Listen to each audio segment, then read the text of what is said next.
is the formula for our shear stress for a rectangular section, not general. At some point, you just feel like, well, why am I just deriving? Why can't I? Because honestly, you can still stick to the sigma, or rather the tau is equals to the shear stress times distance from neutral axis to centroid over b times I. But trust me, anyone that works for you, I'll just put it that way. But let's go. Now, once again, when our beam,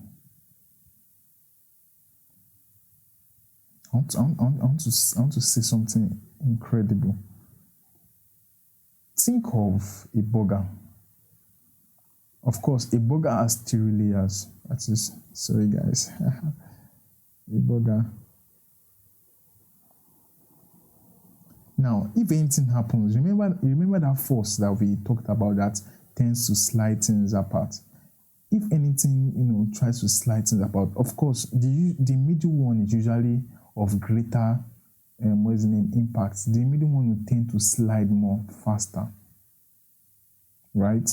And if that's the case, it means that the shear stress, there has to be maximum in order to prevent that from happening.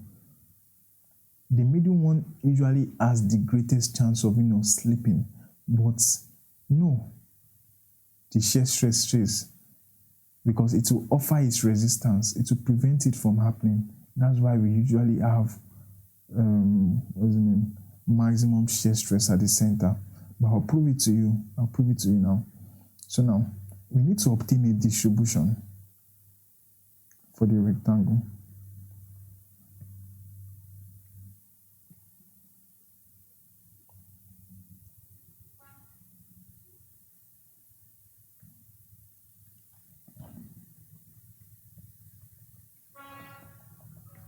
Now, when our distance,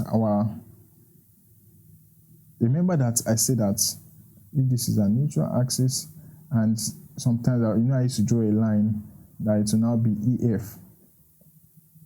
This line EF is just basically saying that I want to find my shear stress around this layer. But what if I want to find my shear stress at this top layer? Let's get that first.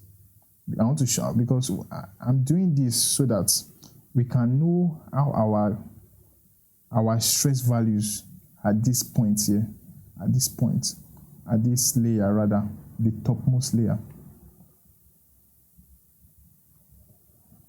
If that is the case, it means that instead of our y to be around that EF layer, it means that EF is now here, and our y is distance from here to here. I remember, if from here to here is D, then it will split itself to share D over 2, D over 2. So that means I can say that my y is equal to D over 2 to find the shear force, or rather the shear stress at that layer. So I can now say that my shear stress is equal to S over 2I D square over 4 minus D over 2 square. Do you get? So my shear stress is equal to S over 2I D square over 4 minus D square over 4. This cancels out. So it means that our shear stress is 0. Can you see? So it means that at the top self, it's not really having, that is no resistance. That is no resistance to to slipping. And if that's the case, there was no one bending stresses having effect at that point or that location. So it means that at this point, maybe our distribution will start from here. It means that here is 0. That's what it means. Since I got 0 here, it means that here will be 0. Now to get our maximum, how we draw that shape.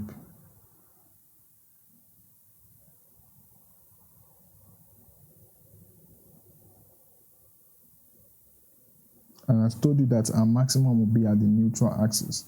And if this is a neutral axis, and normally we usually have our EF, it means that we're taking our EF down to neutral axis. It now means that our Y will be 0 because neutral axis and EF down the same line now, down the same layer. So Y is equal to 0.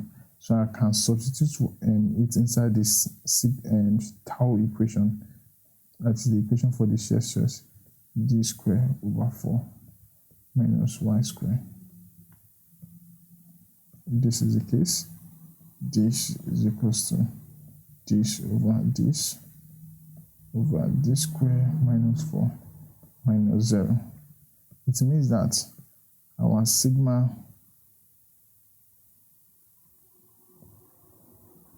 max is equal to S over 2I d square over 4. So that's what it means.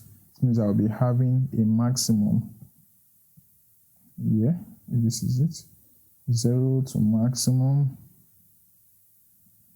0.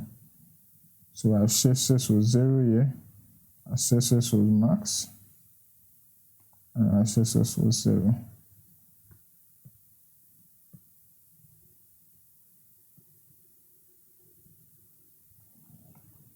Now,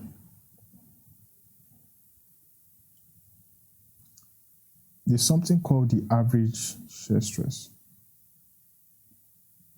Average shear stress is just like saying, okay, everything on this cross section, all these stresses, I can just say that, stress is equal to force over area. I can just say that, okay, stress is equal to shear force over the area of this cross section itself, that is B times D. This is the formula for average shear stress. The shear force over the area of the cross section. So, but I know that my I is BD cube over 12, about the centroid. Back to my formula. I want to show you guys something.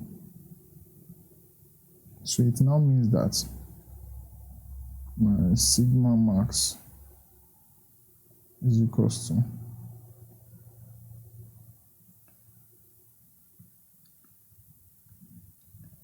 S over 2 times 12 over BD cube times D square over 4.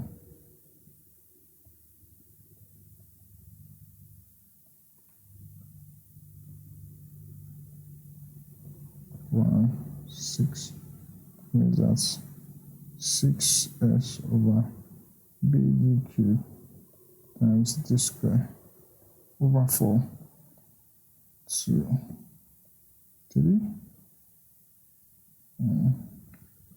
It means that